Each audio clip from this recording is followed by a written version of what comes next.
Hello, ഇന്ന് നമുക്ക് കുറച്ച് കാട്ടുകൂവ പൊടി എങ്ങനെ ഉണ്ടാക്കാൻ നോക്കട്ടോ. അപ്പോൾ ഇത് ഉമ്മച്ചി അവിടെ കഴുകി വൃത്തിയാക്കി അടിപൊളിയാക്കി വെച്ചിട്ടുണ്ട് കേട്ടോ. ഇതുപോലെ ചെറുതായിട്ട് മുറിച്ചെടുക്കുകയാണെങ്കിൽ വളരെ നല്ല കേട്ടോ. അപ്പോൾ ഈ ഒരു വലുപ്പത്തിൽ മുഴുവനായിട്ട് മുറിച്ച് ഇത് കണ്ടോ, ഇതാണ് ഇതിലെ അളിയെന്ന് പറയും. നമ്മൾ ഈ സംഭവം കൂട്ടിയിട്ട് വേണം കേട്ടോ നമ്മൾ ഈ ഒരു കാട്ടുകൂവ പൊടി ഉണ്ടാക്കാനായിട്ട്. എന്താണെന്ന് എനിക്കറിയില്ല, അതിൻ്റെ പേര് കറക്റ്റായിട്ട് അറിയില്ല. നമ്മുടെ നാട്ടിൽ ഇതിന് അളിയെന്നാണ് പറയുക. അപ്പോൾ ഈ ഒരു സംഭവം ഇതുപോലെ കൂട്ടിയിട്ടുണ്ടെങ്കിൽ നല്ല രീതിയിൽ പൊടി കിട്ടുള്ളൂ എന്നാണ് പഴമക്കാർ പറയുന്നത് കേട്ടോ. അപ്പോൾ ഇത് മുഴുവനായിട്ട് ഇതുപോലെ മിക്സിൻ്റെ വലിയ ജാറിലിട്ടിട്ടാണ് ഞാൻ അരച്ചെടുക്കുന്നത്. കുറേ മുമ്പ് നമ്മളെ കുട്ടിക്കാലത്ത്, എൻ്റെ കുട്ടിക്കാലത്തൊക്കെ ഈ ഒരു കൂവ നമ്മളെ പറമ്പിൽ നിന്നൊക്കെ പറിച്ചെടുത്തിട്ടുണ്ടെങ്കിൽ എന്താണെന്ന് ചെയ്യുക, ഇതുപോലെ മിക്സിയിലിട്ട് അരച്ചെടുക്കുന്നല്ലേ ചെയ്യുന്നത്. അന്ന് നമ്മൾ ഒരു തകരൻ്റെ തപ്പ് ഉണ്ടാവുമല്ലോ, ഓയിലൊക്കെ കൊണ്ടുവരുന്ന ഒരു തപ്പ്, ആ ഒരു സംഭവത്തിൽ ചെറിയ ചെറിയ ഹോൾ ഇട്ടിട്ട് അതിൽ വെച്ചിട്ട് ഒരതി എടുക്കുക ചെയ്യുക കേട്ടോ. കുറേ വെള്ളം ഒഴിച്ചിട്ട് ആ ഒരു രീതിയിലാകുമ്പം കുറേ പണിയാണ്. പക്ഷേ ഇന്നിപ്പോൾ ഇത് ഉണ്ടാക്കാനായിട്ട് വളരെ എളുപ്പമാണ് അല്ലേ. കാരണം നമ്മളെ നാട്ടിലൊക്കെ മിക്സിയും സംഭവമൊക്കെ ഉള്ളത് കാരണം തന്നെ വളരെ ഈസി ആയിട്ട് നമുക്കിത് ഉണ്ടാക്കാം. അപ്പോൾ മിക്സിൻ്റെ ജാറിൽ കുറച്ച് വെള്ളം ഒഴിച്ചെടുത്തിട്ട് എന്ത് ചെയ്യുക, ഇതുപോലെ ഇങ്ങനെ അരച്ചെടുക്കുക. കൂടുതൽ അങ്ങോട്ട് അരിഞ്ഞു പോകരുത് കേട്ടോ. ഒരു തരിപ്പായിട്ട് ഈ ഒരു പരുവത്തിൽ അരച്ചെടുത്തിട്ട് ഇപ്പോൾ ഇത് മുഴുവനായിട്ട് ഞാനിവിടെ അരച്ച് കഴിഞ്ഞു കേട്ടോ. അരച്ച് കഴിഞ്ഞതിന് ശേഷം കുറച്ചധികം വെള്ളം ഒഴിച്ച് കൊടുക്കണം കേട്ടോ. കാരണം നല്ല രീതിയിൽ പൊടി കിട്ടണം എന്നുണ്ടെങ്കിൽ നമ്മൾ ഈ ഒരു കൂവ മുഴുവനായിട്ട് ഒരത്തി കഴിഞ്ഞതിന് ശേഷം കൂടുതൽ വെള്ളം ഒഴിച്ച് കൊടുക്കുക. അപ്പോൾ ആ ഒരു സമയത്ത് എന്നിട്ട് ഇതുപോലെ ഇങ്ങനെ കൈ കൊണ്ട് മിക്സാക്കി കൊടുക്കണം. ഈ ഒരു രീതിയിലാണ് നമ്മൾ ചെയ്തെടുക്കുക.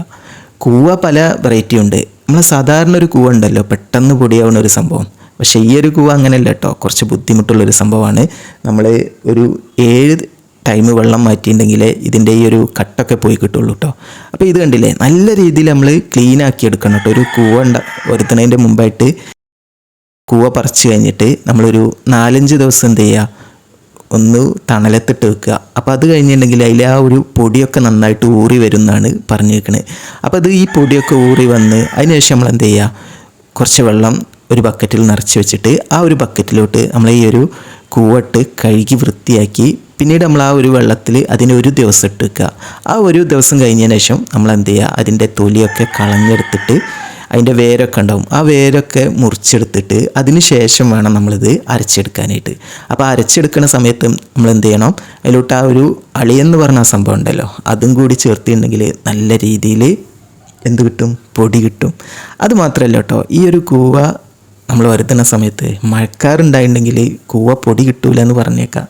എന്താണെന്ന് എനിക്കറിയില്ല കേട്ടോ. സംഭവം നമ്മളെ വല്യമ്മച്ചൊക്കെ ഇങ്ങനെ പറഞ്ഞു കേട്ടിട്ടുണ്ട്, കൂവ വരുത്തുന്ന സമയത്ത് മഴക്കാറുണ്ടായിട്ടുണ്ടെങ്കിൽ അധികം പൊടി കിട്ടൂലെന്ന്. അപ്പോൾ ഈ ഒരു രീതിയിൽ ഞാനതിനെ 2 തവണ ആയിട്ട് പിഴിഞ്ഞെടുത്തിട്ടുണ്ട് കേട്ടോ. ആദ്യം ഒരു തവണ പിഴിഞ്ഞ് ഒരു പാത്രത്തിൽ വെച്ച് കൊടുത്ത് പിന്നീട് രണ്ടാമത് ഒന്നുകൂടി പിഴിഞ്ഞെടുക്കുക കേട്ടോ. നമ്മളെ ചായരപ്പൊക്കെ ഉണ്ടല്ലോ, ആ ഒരു ഇതിൽ വെച്ചിട്ട് നമ്മൾ പിഴിഞ്ഞെടുക്കുകയാണെങ്കിൽ നല്ല രീതിയിൽ അതിൽ പൊടി ഊറി വരാനായിട്ട് ചാൻസ് ഉണ്ട് കേട്ടോ, ഒരു നാരായിട്ടുള്ള. അപ്പോൾ ആ ഒരു രീതിയിൽ നമ്മൾ പിഴിഞ്ഞെടുക്കാതെ ഈ ഒരു രീതിയിൽ പഴയൊരു കോട്ടൺ വേസ്റ്റൊക്കെ വെച്ചിട്ട് ഇതുപോലെ ഇങ്ങനെ പിഴിഞ്ഞെടുക്കുകയാണ് കേട്ടോ, വളരെ നല്ലത്. അപ്പോൾ ഞാനിത് ഒന്നും കൂടി പിഴിഞ്ഞ് മാറ്റി വെക്കുകയാണേ. അങ്ങനെ നമ്മളെ സംഭവം ഫുള്ള് സെറ്റായിട്ടുണ്ട് കേട്ടോ. ഇത് കണ്ടില്ലേ, നല്ലൊരു ജ്യൂസ് പോലെ ഉണ്ട് കേട്ടോ, നല്ല സ്മെല്ലാണ്. ചില ആൾക്കാർക്ക് ഈ ഒരു കൂവ പിഴിഞ്ഞിട്ടുണ്ടെങ്കിൽ തലവേദന വരും, കാരണം അതിൻ്റെ ആ ഒരു സ്മെല്ല് ഭയങ്കര സ്മെല്ലാണ് കേട്ടോ. അങ്ങനെ ഇത് ഒരു തവണ ഏകദേശം ഒരു 8 മണിക്കൂർ കഴിഞ്ഞിട്ടാണ് കേട്ടോ ഈ ഒരു വെള്ളപ്പം മാറ്റി ഒഴിവാക്കണത്. അപ്പോൾ ഈ 2 പാത്രത്തിലുള്ള വെള്ളം ഞാൻ മാറ്റിയെടുക്കാം കേട്ടോ. അപ്പോൾ ഈ ഒരു സമയത്ത് കണ്ടില്ലേ, നല്ല തെളിഞ്ഞ വെള്ളം തന്നെയാണ് കേട്ടോ, അത്യാവശ്യം തെളിഞ്ഞ വെള്ളം. നമ്മളത് എത്രത്തോളം ക്ലീൻ ആക്കി എടുക്കുന്നോ അത്രത്തോളം നമ്മുടെ ഈ ഒരു കൂവ പൊടി നല്ല ക്ലിയർ ആവും, നല്ല വെള്ള കളറാവും. അപ്പോൾ ആ ഒരു കാര്യം ശ്രദ്ധിക്കണം, നമ്മൾ നല്ല രീതിയിൽ അതിനെ വാഷ് ചെയ്തെടുക്കണം കേട്ടോ. ഇത് 2ാമത്തെ ഡേയിലാണ് കേട്ടോ. ഫസ്റ്റ് ഡേയിൽ നമ്മൾ 7 മണിക്കൂർ കഴിഞ്ഞിട്ട് അതിനെ വെള്ളം മാറ്റിയെടുത്ത് ഇത് 2ാമത്തെ ദിവസമുള്ള ഒരു വ്യൂ ആണ്. അപ്പോൾ അതിൽ കുറച്ചും കൂടി കണ്ടില്ലേ നല്ല രീതിയിൽ തെളിഞ്ഞു വന്നു കേട്ടോ. ഇത് 3ാമത്തെ ദിവസമുള്ളതാണ്. അപ്പോൾ 3ാമത്തെ ദിവസം കുറച്ചും കൂടി നന്നായിട്ട് തെളിഞ്ഞു വന്നാണ്. അപ്പോൾ ഞാൻ ആ 2 പാത്രത്തിലുള്ള ഈ ഒരു പാത്രത്തിലോട്ട് കുറച്ചും കൂടി വെള്ളം ഒഴിച്ചിട്ട് നന്നായിട്ട് മിക്സാക്കി അങ്ങനെ മാറ്റി വെച്ച്, കാരണം അത് മതി. അങ്ങനെ വീണ്ടും വെള്ളം ഒഴിച്ച് കൊടുക്കുകയാണേ. അങ്ങനെ നമ്മൾ എന്ത് ചെയ്യണം, ഈ ഒരു രീതിയിൽ 7 തവണ ആയിട്ട് വെള്ളം ഒഴിച്ച് കൊടുക്കണം. ഇതിപ്പോൾ നന്നായിട്ട് തെളിഞ്ഞു വന്നു കേട്ടോ. ഇതിപ്പോൾ 7 തവണ കഴിഞ്ഞിട്ടുള്ള ഒരു വ്യൂ ആണ് കേട്ടോ. 7 തവണ ഞാൻ വെള്ളം മാറ്റി ആ ഒരു രീതിയിൽ ഇത് കണ്ടോ, നല്ല തെളിഞ്ഞ വെള്ള പൗഡറായി വന്നിട്ടുണ്ട്.